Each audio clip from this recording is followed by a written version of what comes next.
Misericórdia, nós agradecemos a oportunidade de aqui estarmos em nome de Jesus. E assim, nós faremos a prece que Ele mesmo nos ensinou. Pai nosso que estais nos céus, santificado seja o vosso nome. Venha a nós o vosso reino de amor e seja feita a vossa vontade, na terra como nos céus. O pão nosso de cada dia dá-nos hoje, Senhor. Perdoa as nossas ofensas, assim como nós perdoamos todos os nossos ofensores. Não nos deixes, Pai, cair em novas tentações e livra-nos, Senhor, de todo e qualquer mal. Obrigada, Pai, sê conosco hoje e sempre. Que assim seja. Nós temos a alegria de contarmos na noite de hoje com o seu Luiz Miller, que vem da cidade de Joinville, do Centro Espírita André Luiz, e ele nos traz o tema: ninguém poderá ver o reino de Deus se não nascer de novo. A palavra é sua, seu Luiz. Boa noite a todos. Com muita alegria que estamos de volta a esta casa, que sempre nos recebeu com muito carinho, para participarmos nesta noite de mais uma noitada de doutrina espírita, onde estaremos desenvolvendo o tema que foi anunciado: ninguém poderá ver o reino de Deus se não nascer de novo.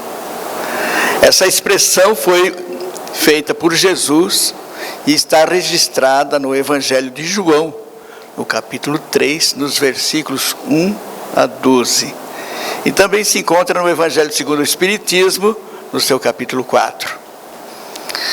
Essa expressão, ela vem nos apresentar, ou Jesus nos apresenta, o enunciado de uma lei, que nós entendemos como lei da reencarnação. Essa lei, ela integra uma lei maior. A lei maior, nós entendemos como sendo a lei de amor. A lei de amor nós vamos encontrar na questão 621 de O Livro dos Espíritos, quando Allan Kardec pergunta onde está escrita a lei de Deus. Essa lei de Deus é a lei de amor. E os espíritos de luz responderam que ela está na consciência. E por consciência entendemos como sendo o princípio inteligente, o próprio espírito que todos nós somos. Ou seja, essa lei de amor, ela está impressa por Deus na nossa intimidade. Só que essa lei de amor, ela se compõe de várias sub-leis, ou artigos, ou capítulos, como queiramos entender. Como eu falei, a lei da reencarnação, ela integra a lei de amor. Mas o que mais que a lei de amor integra? Integra a lei de evolução, a lei de causa e efeito, a lei da comunicabilidade dos espíritos. Qualquer tipo de lei que possamos imaginar no universo, ela integra a lei de amor, que, como disseram os espíritos, ela está dentro de cada um de nós. O que isso significa? Entender que essas leis integram a lei de amor. Significa, irmãos, de que a lei de causa e efeito, a lei de evolução, a lei da comunicabilidade dos espíritos, a lei da reencarnação, todas são, vamos usar o termo, recheadas de amor. Elas se processam amoravelmente, sempre com muita misericórdia. Isso é importante que nós entendamos, porque nós vamos buscar, por exemplo, a lei de causa e efeito, que está dentro de você, está dentro de mim, está dentro de nós. A lei de causa e efeito, o que ela faz?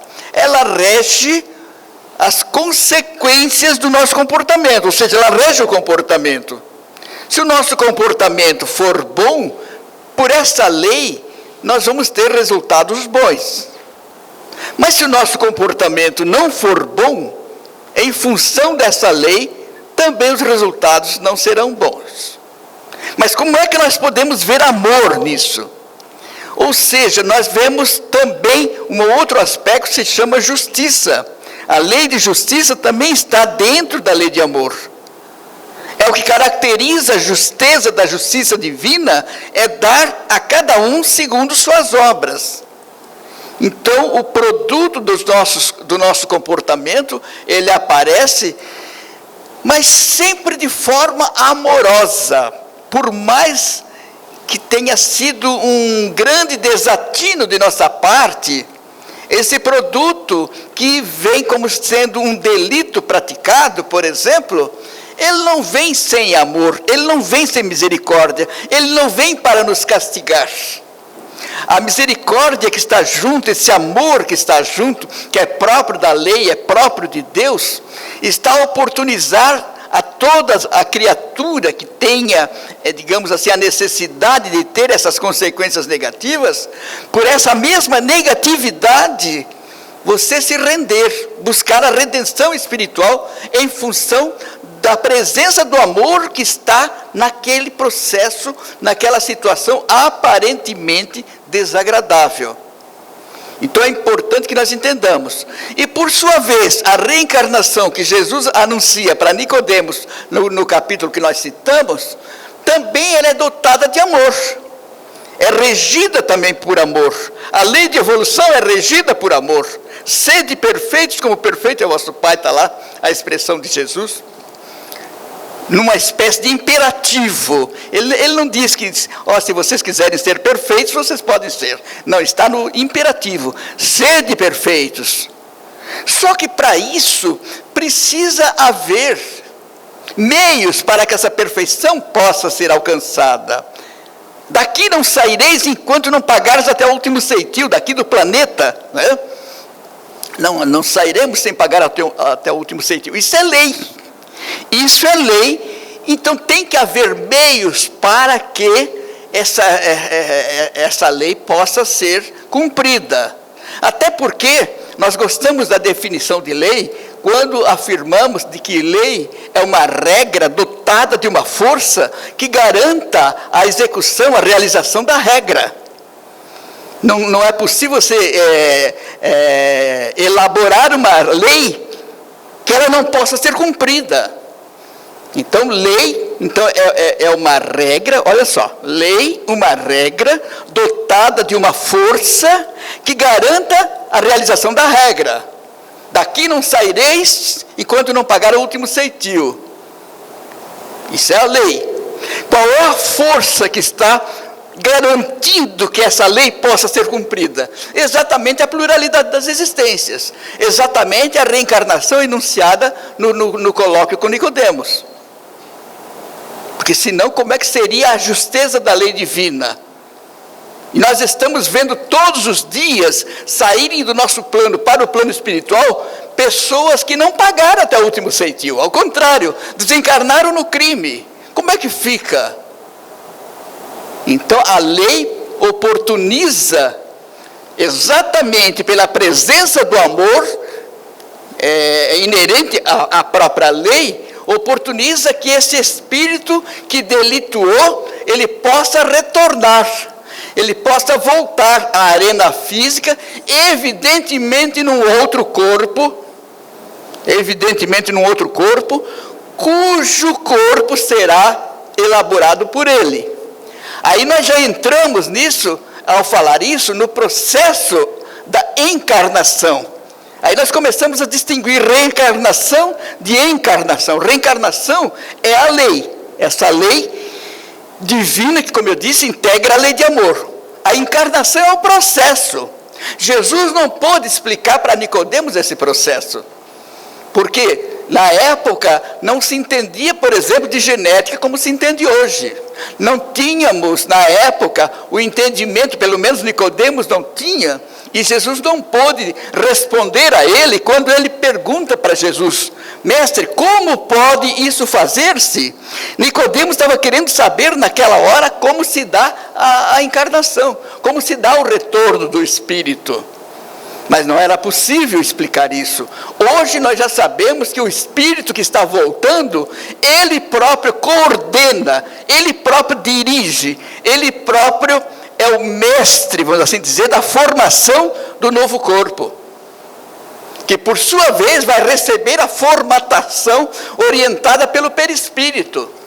Cujo perispírito, dependendo das marcas negativas que tiverem, transferirá para o corpo físico as respectivas marcas. Para quê? Para puni-lo? Não. Vamos lembrar sempre que a lei obedece uma lei maior chamada lei de amor. Que a gente não esqueça isso.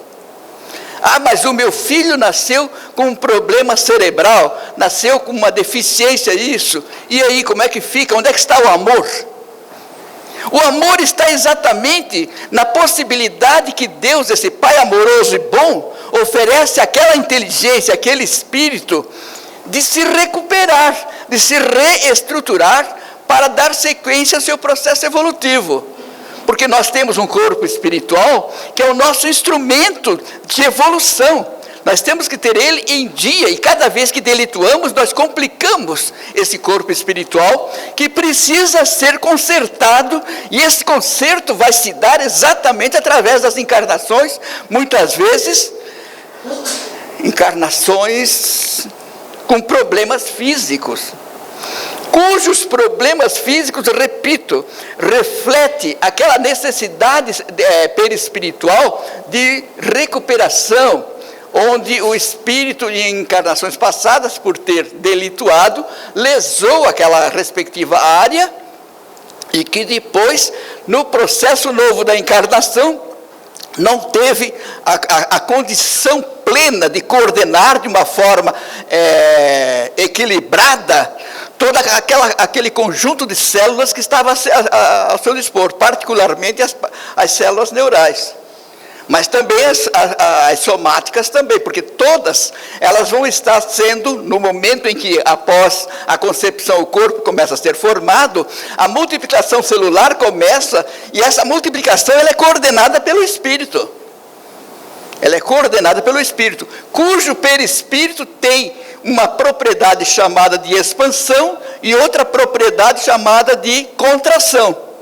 Essas duas propriedades, elas precisam estar equilibradas, e se elas não estiverem, por exemplo, se a expansão estiver em baixa, a multiplicação celular vai se dar, mas a parte da contração vai superar a da expansão, e as células morrem antes do tempo, e em geral é uma gestação frustrada, ocorre dali, muito provavelmente, um aborto precoce, um aborto natural. E aí vem a pergunta, né? De que serve para o espírito uma encarnação dessa, de uma gestação de 2 meses, de 3 meses? De que serve isso para o espírito? Nesses casos, especificamente nesses casos de encarnações cujas gestações chegaram a 2, 3 meses e o aborto natural ocorreu, via de regra são espíritos que foram suicidas. E qual é o grande problema inicial do suicida? O grande problema é o desgosto pela vida. Ele entrou num processo de tristeza, entrou num processo de melancolia, onde então a parte de contração do perispírito, já encarnado, entrou em alta. Ele já começou como que a morrer enquanto estava aqui. Porque ele se desgostou da vida, ele não lutava mais pela vida. E o suicídio foi era questão de um passo só. Porque a parte expansionista estava em baixa. Estava em baixa, né?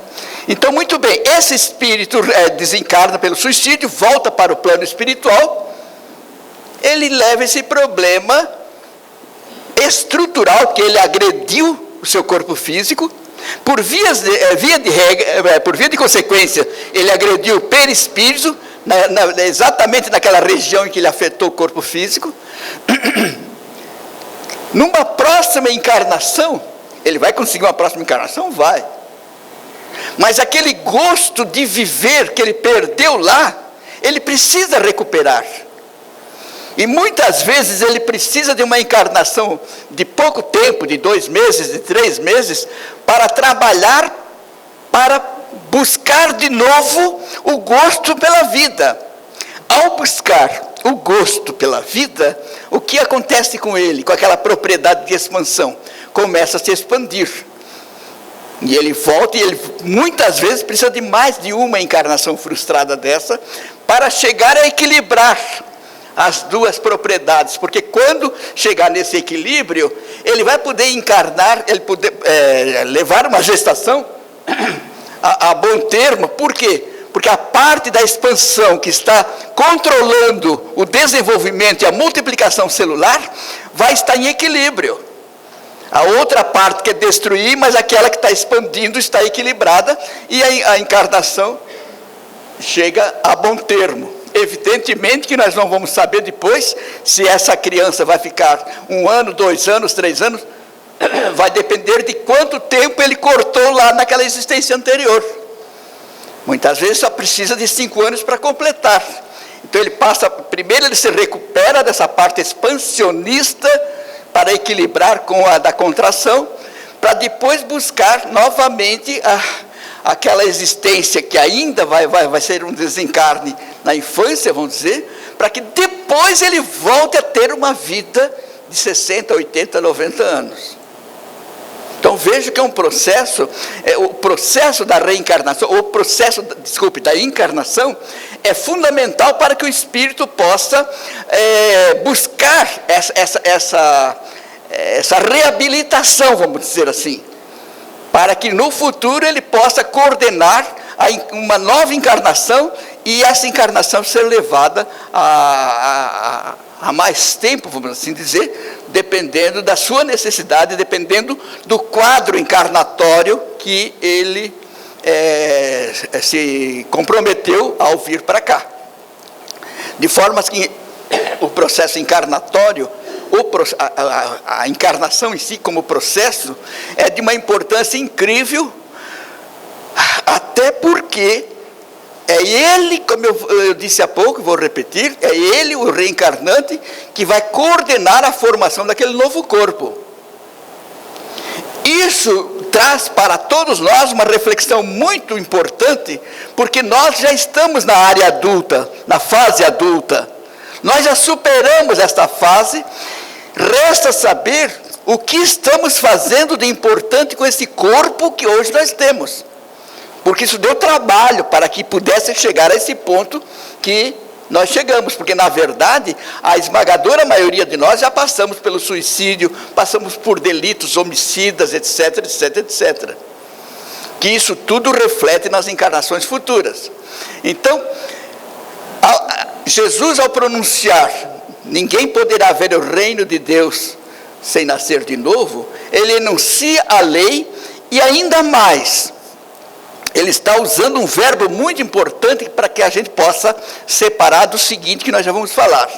Nessa primeira colocação de Jesus, ele responde para Nicodemos que ninguém poderá ver, olha o verbo, ver o reino de Deus se não nascer de novo. O que quer dizer ver? Olhar, enxergar sempre para fora. Ou seja, precisamos nascer de novo muitas vezes para poder olhar para fora com proveito, entender e ver o reino de Deus mesmo nessas coisas externas. Observar, por exemplo, o planeta Terra hoje como sendo uma das casas ou uma das moradas da casa de Deus, que hoje, com a ajuda da astronomia, nós já conseguimos entender melhor isso, né? O universo como casa de Deus e os planetas como moradas, considerando o plano físico de cada um. Então nós todos já estamos, de certa forma, utilizando um corpo depois de muito tempo que nós utilizamos corpos com problemas. Porque hoje, os corpos que estão, as crianças que estão nascendo com problemas físicos, o que está acontecendo ali? Nunca vamos esquecer do que nós estamos acentuando e enfatizando a questão do amor presente, o amor de Deus nesse processo. Como é que o amor de Deus pode se pronunciar, pode se expressar numa criança que nasce com problemas físicos, sejam eles anatômicos, sejam eles neurais, seja o problema que for? O amor de Deus se manifesta em permitir que aquele espírito encontre, construa um corpo para poder buscar sua própria reabilitação. Que um dos grandes fins da encarnação, ou do retorno da reencarnação, é a reabilitação do espírito. Todos nós, de certa forma, estamos encarnados, nos reabilitando de alguma coisa. Seja na área estrutural, né, que são as expiações, seja na área provacional. Nós temos as provas e temos as expiações. Tanto provas como expiações existem para que nós possamos buscar a nossa reabilitação. Reabilitação ética, reabilitação moral, reabilitação espiritual. O processo se dá para isso. Embora ao reencarnarmos, ao chegarmos aqui, nós comecemos a abraçar mais as questões materiais, até porque a educação que recebemos já de início, ao nascermos num determinado lar, e normalmente a educação nos leva quase sempre para conquistas horizontais. São raras as famílias que objetivam a evolução espiritual daquele filho. A maioria quer que ele tenha sucesso no mundo material, que ele seja, enfim, bem sucedido, né? E é evidente que isso não está errado, pensar desse jeito, mas que esse sucesso seja alcançado de uma forma em que o espírito tenha participado no sentido da fraternidade, no sentido da busca afetiva, no sentido da socialização. Essa é a grande proposta. Porque nós deixamos o plano espiritual para viver num plano material, mas um plano social. Nós vivemos numa sociedade, e viver em sociedade demanda direitos e deveres, particularmente na área cristã. Todos nós somos espíritas e o nosso mestre é Jesus, ou seja, somos cristãos. Nós temos todo um evangelho, nós temos todo um sermão da montanha, todo processos, princípios éticos para ser observado, mesmo nos valores materiais. Porque para que eu possa buscar a minha evolução espiritual, eu não preciso morar dentro de um centro espírita e nem vou conseguir isso. Porque eu estou todo dia no centro espírita. Parabéns, vamos trabalhar. Que isso seja feito com amor. Porque a nossa evolução se dá pelo contato social. E aqui também há contato social. Ótimo. Mas que a gente entenda que lá fora também é uma área propícia para a nossa evolução, porque ela vai se dar, essa evolução, exatamente nesse relacionamento social, no contato entre eu e as pessoas do meu entorno. Como diz a parábola do bom samaritano, que eu seja o próximo do homem caído, da pessoa que necessita, da pessoa que está próximo de mim. Que eu não espere que o outro se aproxime. O dever de se aproximar é meu. Qual dos três você acha que foi o próximo do homem caído? Está no final da parábola. Ou seja, ali Jesus muda o conceito de próximo, mostrando que próximo é o que age, não é o caído. Ou seja, próximo não é estar perto, é estar perto, mas de uma forma ativa. Você pode estar perto e não se aproximar, não ser o próximo, né? Isso é muito importante. Então vejam que esse processo da lei da reencarnação é um processo, é uma lei que há muito tempo vem no tempo e no espaço, para mostrar, e Jesus vem mostrar isso, que através dessa lei, Deus pratica a sua política de reabilitação de seus filhos. Porque das palavras do Cristo que saíram, das ovelhas a mim confiadas, nenhuma se perderá. Ou seja, isso também tem força de lei. Então tem que haver um meio, um recurso, para que essas ovelhas tresmalhadas possam ser buscadas de novo para o aprisco e ser recuperadas. E o processo reencarnatório é essa força que a lei tem. Essa regra, né, que a lei, que é dotada de uma força para garantir a execução da regra, essa força se chama reencarnação.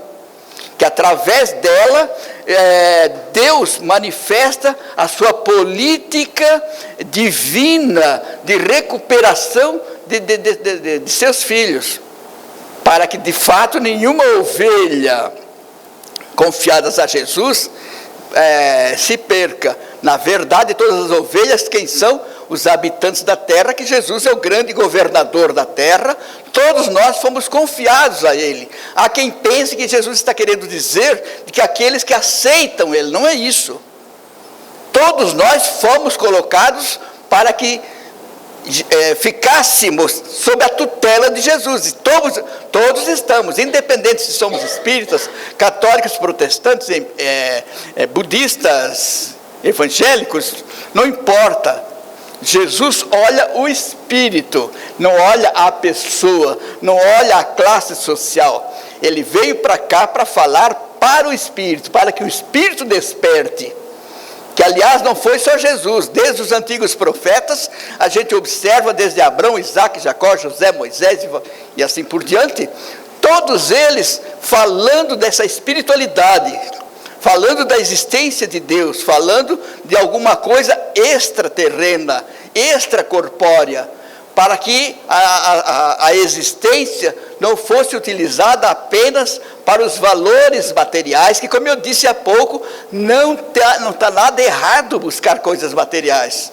A questão é se você aproveitou aquele contato social, onde você estava buscando os valores materiais, para dali fazer amigos, para dali buscar um relacionamento cada vez mais afetivo, cada vez mais fraterno. Não importa se é lá na construção, se é na rua, se é no supermercado, onde você estiver, onde nós estivermos, nós vamos estar com pessoas a exigir de nós um comportamento. E o que deve reger esse comportamento é a parte afetiva, a parte do coração. Não é a razão, não é a parte do discurso. Eu até estou lembrando de uma expressão usada por Francisco de Assis, que conta-se que ele, quando mandava seus seguidores pregar o Evangelho, ele dizia: ide pregar o Evangelho e, se necessário, usem palavras. Isso é de arrepiar. Ide pregar o Evangelho e, se necessário, usem palavras. Isso quer dizer que antes de qualquer relacionamento, a nossa energia, a nossa vibração, a nossa aura chegue primeiro. O lado afetivo chegue primeiro, porque às vezes apenas um abraço resolve, não precisa nem palavras. Mas se precisar, use palavras sensatas, palavras do Evangelho, porque vai ter momentos que vai precisar falar. Mas que a gente entenda que antes do discurso está o relacionamento afetivo, de compreensão, de fraternidade com quem? Com o esposo, com a esposa, com o filho, com o colega, com alguém na rua. Onde quer que nós estejamos, como eu disse há pouco, nós sempre vamos estar com pessoas. E que a nossa aura, que ela é construída pelos nossos pensamentos, pelos nossos sentimentos, seja a melhor possível, para que ao chegar a nossa aura, em chegando primeiro, ela desmancha qualquer possibilidade negativa. E evitando o discurso, que muitas vezes é vazio, nós impedimos que ocorra uma discussão quase sempre sem muitos propósitos.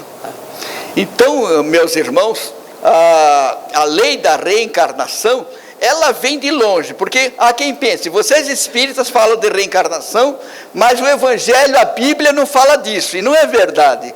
Não só a Bíblia, se nós formos lá para trás, lá para os pré-socráticos, nós vamos encontrar já em Anaximandro e outros da época, século VI, mais ou menos, antes do Cristo, nós vamos encontrar a ideia do retorno do espírito, daquele que morreu que pode retornar, com o nome de palingenesia, um nome até gostoso, palingenesia, processo palingenético. Depois nós vamos encontrar também um outro pré-socrático, que é Pitágoras, falando sobre a metempsicose. O que era a metempsicose? O retorno do espírito ao corpo terreno. Qual era o problema que Pitágoras não entendeu? Porque ele aceitava a possibilidade do espírito humano necessitado, delituoso, réprobo, reencarnar em corpos de animais irracionais. E nós sabemos que isso não é possível. Porque, como eu disse, o corpo do futuro encarnante é formado pelo próprio encarnante, mas com um molde chamado perispírito. E o molde é humano. Não pode, com um molde humano, formar um corpo de um cachorro, de uma cobra, de um coelho. Nisso Pitágoras se equivocou. Porém, a ideia central que a gente bate palmas para ele, é que ele já admitia que o espírito humano podia retornar, e retornava para dar sequência. E ainda mais, onde ele buscou? Ele buscou na Índia, buscou no Egito, ou seja, uma cultura que já existia há muito tempo.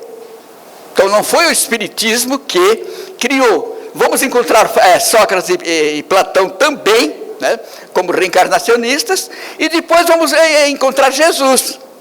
Quando Jesus chegou, a ideia é aquela que começou lá com palingenesia, metempsicose e assim por diante. No tempo de Jesus se chamava ressurreição. Só que eles então também admitiam tudo que os gregos admitiam. Ou seja, o retorno do espírito. Quem morria podia retornar. Só com um detalhe, como Pitágoras também teve aquele probleminha, o probleminha deles é de que o corpo não era um corpo novo. O espírito retornava no mesmo corpo. E a gente sabe que isso também não é possível, porque quando o espírito vai reencarnar, não existe um supermercado de corpos, vai ali e escolhe um para ti, não existe isso. Ele precisa construir o seu próprio corpo. Então, a época de Jesus será comum entender que o espírito podia voltar. Certa vez, Jesus faz uma enquete junto dos seus discípulos, perguntando o que dizem as pessoas, o que dizem os homens que eu sou. E os discípulos responderam: uns dizem que és Elias, ou Jeremias, ou algum dos profetas ressuscitados. Veja só, se isso que os discípulos escutaram nas esquinas, nas encruzilhadas, no burburinho do povo, se eles escutaram é porque eles comentavam isso. E se comentavam é porque acreditavam que o Espírito podia voltar. Acharam que Jesus podia ser um daqueles profetas ressuscitados. E Jesus pergunta: e vós, que achais que eu sou? Ninguém sabia. Aí você pode dizer assim: mas peraí, Pedro respondeu. Por que Pedro respondeu? Porque ele foi socorrido pelo plano espiritual. Tu és o Cristo, Filho de Deus. E Jesus responde: bem-aventurado és Simão Pedro, pois não foi a carne nem o sangue que te revelou isso, mas meu Pai que está nos céus. O que ele quis dizer? A espiritualidade te socorreu. Ele foi médium naquele momento. Então, só para a gente ver como a ideia, ela veio caminhando. E depois, quando Nicodemos procura Jesus, que é o título da nossa palestra de hoje, já de início Jesus começa a falar desse processo de nascer de novo. Mas há um ponto muito significativo no começo da conversa de Nicodemos com Jesus, que a maioria procurava Jesus para quê? Para ser curado, para buscar milagre. Mas Nicodemos não, Nicodemos foi lá dizendo: sabemos que vieste da parte de Deus para nos ensinar como um doutor. Olha o conceito que ele fazia de Jesus. É de bater palma, é digno de aplauso para esse homem que foi criticado por procurar Jesus à noite. Não vamos procurar críticas, vamos ver esse lado positivo, esse lado bom, essa visão que esse homem tinha e que era um dos membros do Sinédrio. Mas nós sabemos que a espiritualidade de luz faz com que espíritos de uma elevação maior reencarnem em determinados grupos para, de certa forma, fazer a diferença, ser um contraponto naquele meio. Então, naquele meio judaizante, super arraigado, daquele farisaísmo hipócrita até, estava lá um Nicodemos para fazer essa contraparte, estava lá um Gamaliel, que depois foi sucedido por Paulo de Tarso, que inclusive se tornou cristão. Só para vocês verem como a espiritualidade de luz nunca nos deixa órfãos, está sempre a nos mandar espíritos de um nível mais elevado, como nós agora recentemente tivemos o nosso Chico Xavier, temos aí um Divaldo Franco, tivemos uma Ivone Pereira, mas temos nas outras áreas, temos na Igreja Católica, né? Papa João XXIII, agora o Papa Francisco, dando um show, como a gente diz assim, dando um banho, né, de humildade e de quebra de paradigmas. Outro dia ele disse, ficou muito claro que ele falava que não há fogo no inferno e que Adão e Eva não existiram. Ter coragem para dizer isso quebra paradigmas, isso quebra modelos. Então são espíritos que vêm já com uma tarefa maior para poder mexer com aquele meio dogmático, né? Como na época judaizante, muito materialistas, apesar de ser religiosos, mas uma religião não espiritualizante, vamos assim dizer, né? Que nós devemos lembrar que foi Gamaliel que impediu que Saulo de Tarso matasse Pedro, Tiago, João, aqueles discípulos que foram presos. Só Gamaliel não conseguiu mudar a ideia de Paulo com relação a Estevão. Estevão, ele disse, não, eu liberto os outros, mas Estevão tem que pagar, porque Estevão desafiou ele lá na Igreja do Caminho. Então, desculpe, eu acho que eu mexi aqui, sem querer. Então, só para os irmãos observarem, no processo reencarnatório também, não apenas espíritos que vêm para resolver os seus problemas particulares, mas vem para ajudar o meio social, para que esse meio possa, de certa forma, despertar para uma realidade maior. Então nós vamos ver em todas as culturas a presença de espíritos mais avançados, reencarnados. Então aí começa o diálogo ali de Nicodemos, né? Quando ele fala de que reconhece que Jesus veio da parte de Deus para ensinar como um doutor. E aí Jesus já responde para ele já, em função da crença dele, Jesus pode falar diretamente sobre a lei, não sobre o processo. Sobre a lei ele pode dizer, ninguém poderá ver o reino dos céus ou o reino de Deus se não nascer de novo. Observe que o verbo usado é ver. Ver está expressando alguma coisa externa, alguma coisa de fora. Ou seja, as nossas encarnações, as múltiplas encarnações que tivemos, nós levamos mais as nossas atenções para o mundo de fora, para reconhecer gradativamente o reino de Deus também nas coisas de fora. Por exemplo, com a ajuda da astronomia, nós podemos entender que a Terra é um dos planetas que integra a casa do Pai. Aí nós vamos buscar lá, há muitas moradas da casa de meu pai, nós vamos entender esse processo externo. Vamos entendendo o aspecto externo nesse ver. Mesmo para essa coisa material, para entender um pouco melhor as coisas materiais, não é numa encarnação que a gente pega. Quem pega numa encarnação é porque já vem de trás. Ninguém se forma um gênio numa encarnação. Ninguém se forma um Newton, né? Ninguém se forma um Einstein e assim por diante. Isso tudo é produto de uma evolução já conquistada.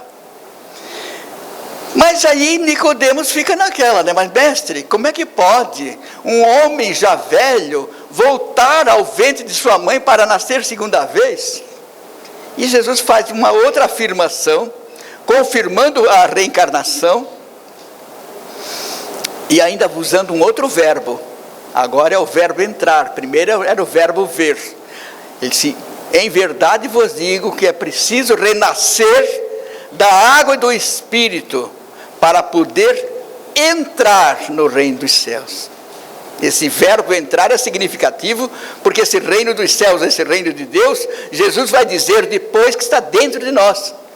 Ou seja, é um mergulho dentro de nós, para que eu possa buscar dentro de mim essas verdades. Eu preciso amadurecer. Eu preciso de muitas encarnações para amadurecer, para buscar dentro de mim e identificar dentro de mim o reino de Deus. O reino de Deus não vem com aparências, ele fala para a samaritana. O reino de Deus não é algo externo, embora a gente saiba que o planeta Terra, no seu aspecto físico, faz parte do reino de Deus. Mas a proposta de Jesus nessa segunda colocação, no entrar, é para que, mostrando-nos a necessidade desse mergulho dentro de nós, para buscar o reino de Deus aqui dentro. Só que nós vamos verificar que com aquele aprendizado lá de fora, quando apenas víamos as coisas, nós vimos a coisa externa, e com esse entrar agora, nós podemos entrar também naquela matéria que nós aprendemos ela. Por exemplo, eu aprendi que uma pedra é uma pedra, não é isso? É uma coisa que o ver me mostrou. Pedra é pedra, pertence ao reino mineral.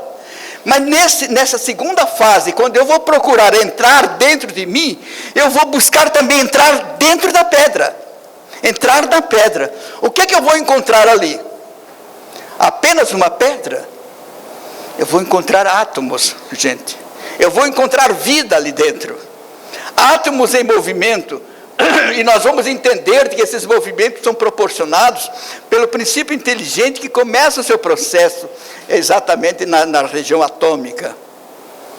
Então, mesmo aquele ver que apenas me mostrou o aspecto externo, nesse segundo momento, quando eu já estou mais amadurecido, quando eu já estou entrando dentro de mim, eu começo a observar que uma folha de uma árvore não é apenas uma folha de uma árvore. Eu começo a buscar no existencial, eu procuro então o essencial. Eu lembro de uma passagem de Exupéry, do Pequeno Príncipe, onde o Exupéry conta que certa feita alguém teve na fazenda dele. E esse visitante disse: mas na tua fazenda só tem vacas, árvores e pedras. Quando ele foi embora, o Exupéry responde: esse não viu a minha fazenda. Olha a visão dessa, Ou seja, o que aquele cidadão viu primeiro? O existencial. As vacas, as árvores e as pedras. Quando você aprende a entrar dentro de você mesmo, você também entra dentro da própria natureza. Você começa a observar que tudo isso que existe em termos existenciais, só existem porque existe algo essencial por trás, regendo a formatação daquele fenômeno material e existencial. Vejam como esse processo, desse segundo momento de Jesus, para Nicodemos, é fantástico, porque vai mostrar de que nós precisamos, num processo de introspecção, num processo de autoconhecimento, mergulhar dentro de nós, em busca dos nossos valores. E nessa busca vamos encontrar o quê? Vamos encontrar defeitos, vícios e virtudes. Que nós não nos perca nos vícios e virtudes. Vamos encarar, os vícios e defeitos, vamos encarar as virtudes, que na aplicação das virtudes eu estarei neutralizando os possíveis vícios e defeitos, ou defeitos e vícios. E Jesus então continua falando para Nicodemos, e aí onde ele pergunta, aí ele fala do processo, que até então ele estava falando da lei. Aí Nicodemos pergunta para ele: mestre, como pode isso fazer-se? E Jesus não pôde responder para Nicodemos, porque naquela altura Nicodemos, e me parece que a cultura de então, não entendia ainda nada de genética, como é que uma criança se formava. Era preciso vir mais tarde todo o processo científico para explicar que a partir da união de dois gametas, formando uma célula, que essa célula vai se multiplicando e multiplicando, que o espírito naquele momento da concepção, da união dos dois gametas, ele se engaja, ele se integra naquele processo, e na medida que as células vão se multiplicando, ele vai se incorporando no novo corpo que ele mesmo está formando. Isso ele não podia dizer para o Nicodemos. De novo, acho que bati, desculpem. Entenderam? Então, mas hoje nós sabemos, hoje nós poderíamos responder isso para o Nicodemos. Jesus na época também podia, porque ele sabia como sabe. Jesus é um espírito puro, imagina, se nós sabemos, imagina Jesus. Mas só que Jesus respeitou o candeeiro dele. O que é o candeeiro? É aquela base que você tem, aquela estrutura psicológica, neural, até para poder receber uma informação nova. Então, ele disse, ninguém coloca a luz debaixo do alqueire. Vocês lembram disso? A luz é colocada em cima do alqueire, ou seja, em cima do candeeiro, em cima do velador. Só que é preciso que exista um velador para você colocar a luz. Esse velador tem que ser construído. Esse ponto de apoio para a luz, para a informação nova, Nicodemos não tinha.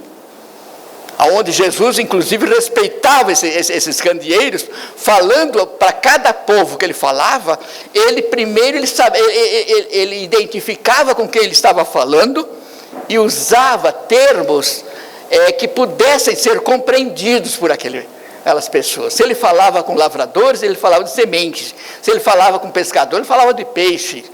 Tudo aspectos que na comunicação, isso é muito importante, nós observarmos com quem estamos falando e a capacidade de absorção das informações que o nosso interlocutor tenha, né? Então, na verdade, Jesus termina dizendo assim, se eu te falo das coisas da terra, tu não me entendes, quanto mais se eu te falar das coisas do céu. Olha que coisa fantástica. Porque Jesus até ali tinha falado de coisas da terra. Do que ele está falando? Ele está falando de nascimento. A reencarnação mexe direto com o nascimento. Nascimento que ocorre todos os dias. Era disso que Jesus estava falando, mas ele não entendeu, porque ele não levou para esse lado. Foi o máximo que Jesus pôde falar para ele, né? Então Jesus respeitava isso. Aliás, ele respeitou também a Pilatos, quando ele disse, aquele que é da verdade, ouve a minha voz. E Pilatos pergunta, o que é a verdade? Como é que Jesus ia responder para Pilatos que era a verdade? Ele silencia. É como se ele dissesse, meu filho, eu sou a verdade, olha para mim. Mas ele não podia falar, que Pilatos também não tinha essa estrutura para entender com profundidade essa informação. Muito bem, então nós vemos então o processo da lei e o processo da encarnação. Duas coisas diferentes. Uma coisa é a lei, outra coisa é quando o Espírito está reencarnando, que ele vai completar esse processo biológico só lá pelos 7 anos. Por isso que diante de uma criança de 4, 5 anos, você não pode dizer, olha, aí está um espírito encarnado. Você tem que usar no gerúndio, está encarnando, porque ele vai completar a encarnação lá pelos 7 anos, e pelos 15, 16 anos no aspecto psicológico. O biológico até os 7 anos, mais ou menos. Muito bem, então o espírito está encarnado. Vamos então levar para o nosso caso. Todos nós somos espíritos encarnados. O que compete a cada um de nós? Pensar sobre tudo isso. Sobre o trabalho que tivemos para manter o corpo que temos hoje. Quantas vezes em encarnações passadas nós já demos cabo do nosso corpo. Ou seja, trabalhar hoje pela alegria de viver, pelo gosto de viver. Agradecer a Deus todos os dias a vida que se tem. Agradecer o que temos, não ficar preso no que não temos. Não ficar nos preocupando com questões futurísticas, e sim viver o dia a dia, o hoje, o aqui e agora, para que aquelas horas possam ser bem aproveitadas como espíritos milenários que somos. Nós espíritas sabemos disso. Mas é importante nós não só entendermos a reencarnação, como entendermos e lembrarmos de que se nós somos reencarnacionistas, quer dizer que nós entendemos que somos espíritos milenários. Ou seja, que nós também entendemos a pré-existência. Que nós estamos vindo nessa caminhada em direção à nossa pureza espiritual, para o cumprimento do sede perfeitos, como perfeito é vosso Pai. Outra coisa muito importante, que pelo processo encarnatório, pela lei divina, pela encarnação, pela reencarnação, nós estamos no quadro familiar que precisamos estar. Cada um de nós está de posse do corpo que precisa. Ou seja, o que determina se o teu corpo está perfeito ou tem alguma deficiência é a tua necessidade espiritual. Não é nada com vingança divina. Não é nada com resgate, porque está pagando isso, pagando aquilo. Está se reabilitando. Deus manifesta, como eu disse no início, através dessas leis, o seu amor. Então a lei de causa e efeito é regida por amor. A reencarnação é regida por amor. Então, mas e aquela criança com aquele defeito físico? Para aquele espírito, aquele é o corpo que ele precisa. É aquele corpo que vai restaurar a sua necessidade expiatória. Que nós temos questões provacionais e expiatórias. Para isso, nós temos um corpo adequado para as nossas necessidades. Nós temos uma família adequada, a família nuclear. Nós temos uma família orbital, aqueles que vieram depois e foram se agregando. Tudo isso faz parte de um grupo de espíritos que há muito tempo vimos caminhando juntos. Não é de hoje que nós participamos da família que nós estamos participando. O que tivemos foram sobrenomes ou nomes diferentes, mas os espíritos são os mesmos, que ao desencarnarem, retornam para ter novamente contatos com aqueles espíritos que já viveram, conviver com aqueles que são afetuosos, que são a beleza, que são esses que nos dão sustentação, mas também conviver com os desafetos, que aí é que está o desafio. Se você quiser saber com quem mais você precisa trabalhar, observe o desafeto, aquele que não te aceita, aquele que não te entende. É ali que precisa haver a persistência, para que com o trabalho ético, cristão, amando a Deus, amando ao próximo, possa ser aproveitada aquela circunstância, que vocês podem ter certeza, aquela circunstância familiar não aconteceu por acaso. Além da tua necessidade, da nossa necessidade, existe toda uma cobertura espiritual atuando para que aquele grupo de espíritos possam se entender.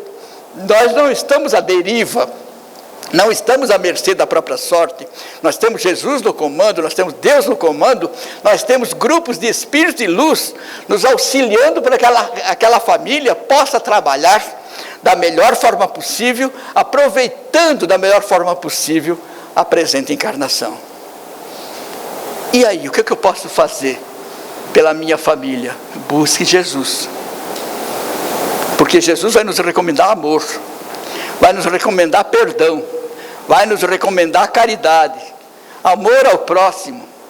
O Evangelho é todo de ética, para que você possa eticamente produzir alguma coisa e desenvolver os teus sentimentos, porque isso é o que vai, segundo Pedro, pagar ou apagar a multidão de pecados é o amor. O amor cobre a multidão de pecados. E é interessante que nós podemos observar por essa frase, que um ato de amor, pode cobrir milhões de pecados. Olha que coisa fantástica. É o amor divino. O amor divino é algo incomensurável. A capacidade multiplicativa do amor é uma coisa assim, incompreensível ainda para nós. Como é que pode um ato de amor cobrir 1000 pecados, 1000 erros? E esse 1000 que eu usei, ainda é pouco. Não tem número, é uma multidão de pecados. Ah, mas eu não peco. Como não? Todos nós erramos. Se não estamos errando hoje, já erramos, e precisamos dessa cobertura amorosa, divina, para que possam ser neutralizadas essas energias, essas arestas negativas, esses resíduos evolutivos possam ser resolvidos. Então isso tudo passa por uma confiança em Deus. Por isso que o livro dos Espíritos começa na questão número 1, que é Deus. Para que nós possamos desenvolver cada vez mais a nossa ligação com Deus via Jesus e diretamente via próximo. Porque agora, hoje, diante de nós, o grande representante de Deus na terra é quem está perto de você. Somos nós, cada um somos representantes de Deus.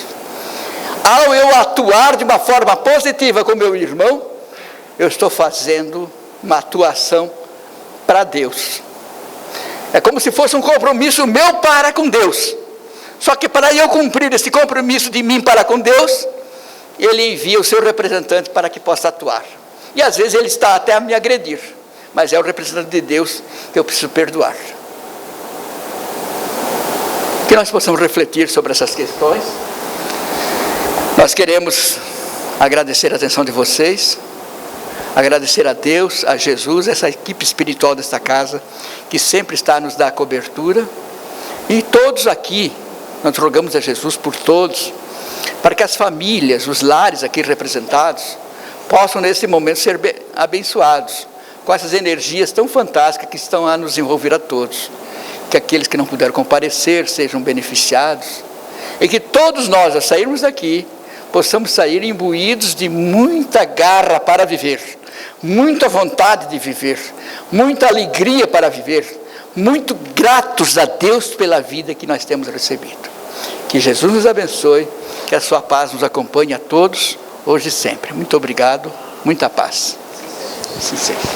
A gratidão é toda nossa, seu Luiz, pela sua presença, pela sua mensagem. Nós desejamos ao Senhor um bom retorno para Joinville e um bom retorno para cá de volta. Não demore tanto tempo.